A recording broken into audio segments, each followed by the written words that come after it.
Welcome back. In episode 4, we learned the structure of a Flutter project. Today, we finally threw out all the messy boilerplate code that Flutter gave us, and we build our app's basic screen structure from scratch. You are about to write your first foundational Flutter code.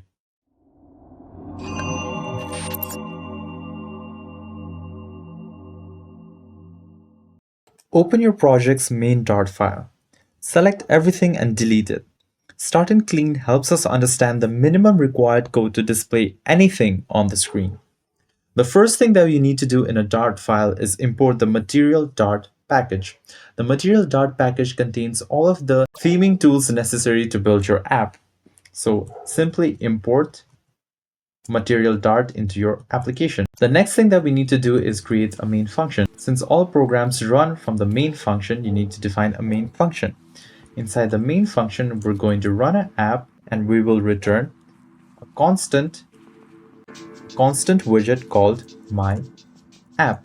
A constant widget cannot change, so we're basically saying that we want to return a stateless widget. To create a stateless widget in Flutter, there's a shortcut in Android Studio. So start by typing stless and hit enter.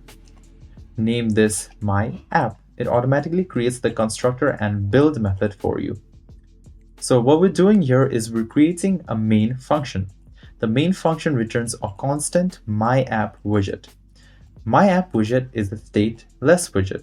That means once built, this will never change states. But what does myApp contain? Right now, it just contains a placeholder. We will delete this placeholder and return a material app. We will return a material app. Now, what do we actually want to display inside the material app? Let's just say for now, under the home property in material app, we want to display a text.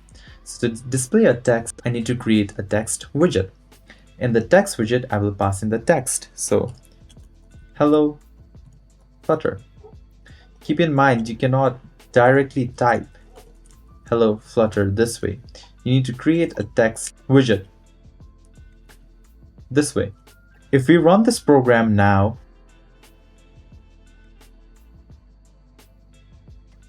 you will just see the text in the corner with no structure. That's because we're missing the foundational layout widget called the Scaffold widget. Think of the Scaffold widget as the canvas or the sketchpad for one screen of your app. It provides the standard visual structure of any mobile app. Let's replace our simple text widget with a Scaffold widget. So to do that, instead of returning the text widget in the home property, we will return a scaffold. Inside the scaffold, it has a body property. And the body property will return a text widget. So I'll write the same thing, hello, Flutter. And now remember, you can either save to perform a hot reload, or you can press this button to run a Flutter hot reload. Now, although hidden by my top activity bar, you can see that behind it says hello Flutter. The screen is now white. That's progress. The scaffold widget has many properties, but we'll focus on the three most common properties in this video: the AppBar property, the body property, and the floating action button property. The AppBar property is basically where we place the title bar at the top of the screen. To create an AppBar, simply go ahead and let's remove the body property for now. Create an AppBar property where we return an AppBar widget. So you can get familiar with this over time. As you can see, all we do is create properties, and under those properties, we pass widgets. So this is basically how you code applications in Flutter. You create properties and you pass widgets inside properties. In AppBar, you have a property called title. You can pass a text widget inside the title property. In the text widget inside the title, we can put in a title. So for this purpose, let me give something like my first Flutter app. Now, if we conduct a hot reload on this, you can see an app bar is previewed with the text my first Flutter app. Now, it's not really clear where our app bar lies, so you can give it a color by passing in a color. So to pass in a color, you do colors dot and you can select a color. Let's give it indigo. Now, if I perform a hot reload by saving this file,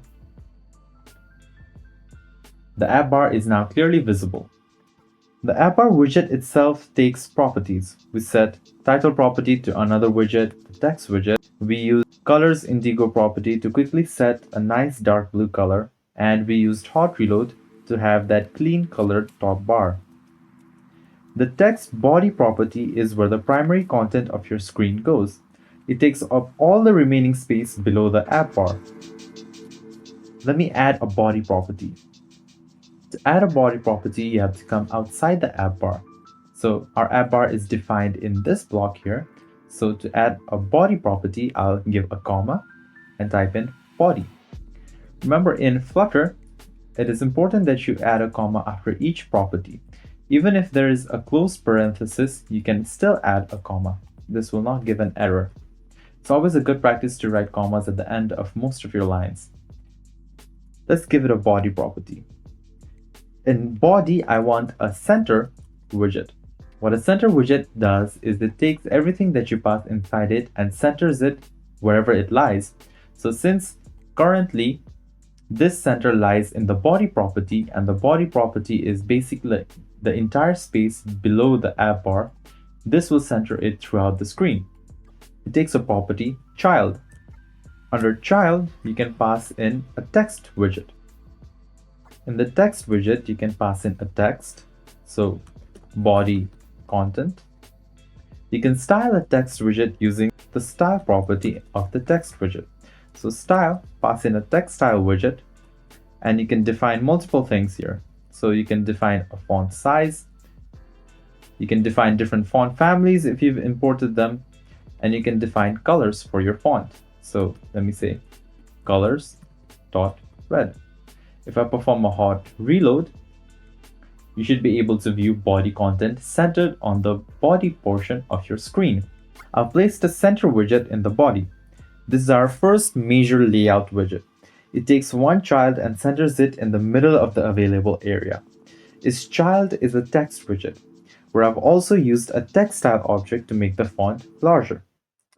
Again, I've used hot reload to perfectly center our text. Now, one last thing that I want to do before we end this video is add a floating action button. A floating action button, or FAB, is a circular button typically found in the bottom right used for primary action. So previously we had a floating action button that performed a counter action. We can create a floating action button by simply defining the property floating action button inside Scaffold. So inside Scaffold, this is our home, that is our app bar, so you can add floating action button. Inside floating action button, you need to pass a widget.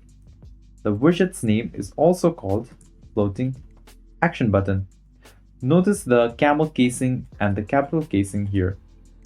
The floating action button has a property called onPressed.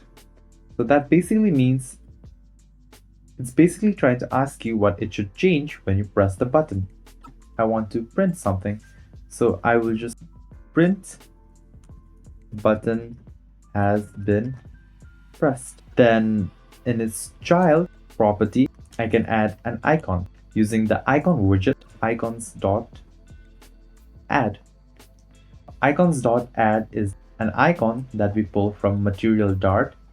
Icon is a widget, and we're printing a button that has been pressed when we click on the button. If we perform a hot reload, as you can see, a button has been added on the bottom right part of our screen. Now let's direct our attention to the console here. When I click on the button on my Android device, you can see a button has been pressed is outputted into the console. No matter how many times I press this button, it keeps on giving me a button has been pressed. So what we did here is created a floating action button.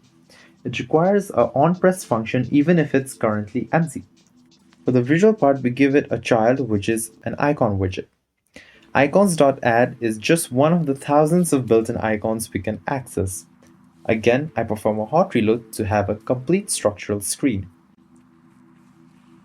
You have just built the fundamental structure for every screen in your Flutter app. The text material app defines the look and feel. The text scaffold defines the screen layout using AppBar and body properties. Next time, we go back to the concept of stateless widgets and the builds method. We'll clean our main.art file and learn how to use hot reload effectively to increase your productivity. See you in episode 6.